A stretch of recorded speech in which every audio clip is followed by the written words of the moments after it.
السلام علیکم سر.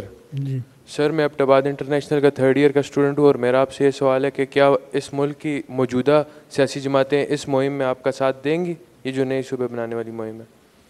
ہم تو ان سے مانگ ہی نہیں رہے ہیلپ، ہم تو آپ سے ہیلپ مانگ رہے ہیں. دیکھیں، جو پولیٹیکل پارٹیز ہیں وہ عوامی مطالبے کے اوپر چلتی ہیں. آپ جو مطالبہ کریں گے وہ سیاسی جماعت کو آگے لے کے چلنا ہے اگر اس نے آپ کا ووٹ لینا ہے.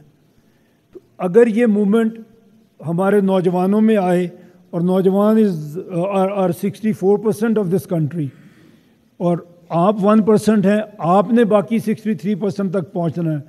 اگر آپ لوگ اس بات کو سمجھیں کہ یہ ہمارے لیے اچھی ہے اور آپ کی طرف سے مطالبہ آئے، تو کوئی سیاسی جماعت اس کو اگنور نہیں کر سکتی انشاءاللہ، ہوپ فلی. ویسے اگر آپ دیکھیں میں ایک اور آپ کو بات اس میں بتانا چاہوں گا. آپ کبھی اپنی پولیٹیکل پارٹیز کا مینیفیسٹوز نکال کے دیکھیں جو یہ الیکشن سے پہلے لے کے آتے ہیں. ہر پارٹی نے نئے صوبوں کی سپورٹ کی ہے. بے نظیر شہید نے 1988 میں جب وہ پہلا الیکشن اپنا لڑ رہی تھی، انہوں نے کہا کہ ہم ایک نیا سوشل آرڈر انٹروڈیوس کریں گے جس میں ڈسٹرکٹ گورنرز ہوں گے.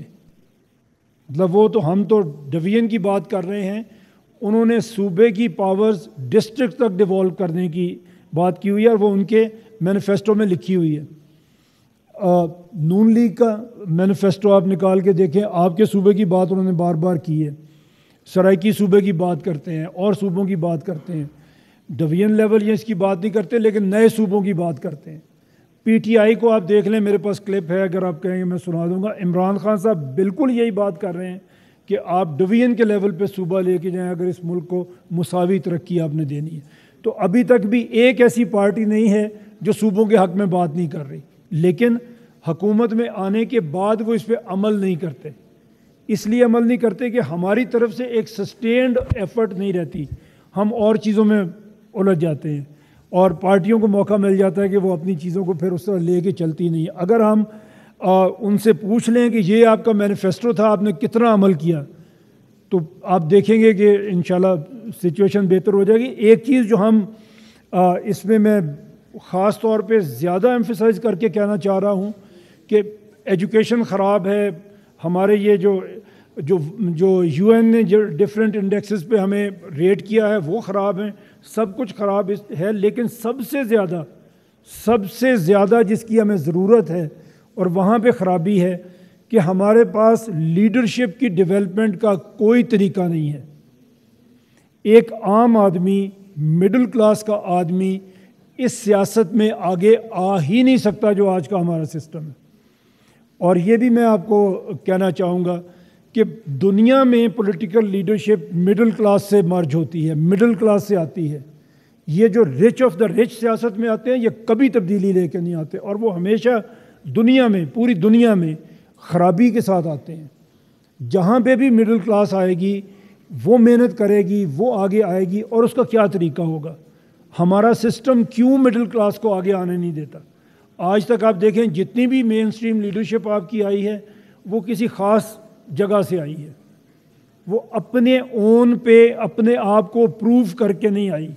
اس نے پہلے یہ پروو نہیں کیا کہ وہ کس طرح سے اس کے پاس کوئی سکل ہے، مینجمنٹ ہے، کوئی مینیفیسٹو ہے جس کے اوپر وہ کام کرے گی. ایسا کبھی نہیں پاکستان میں ہوا.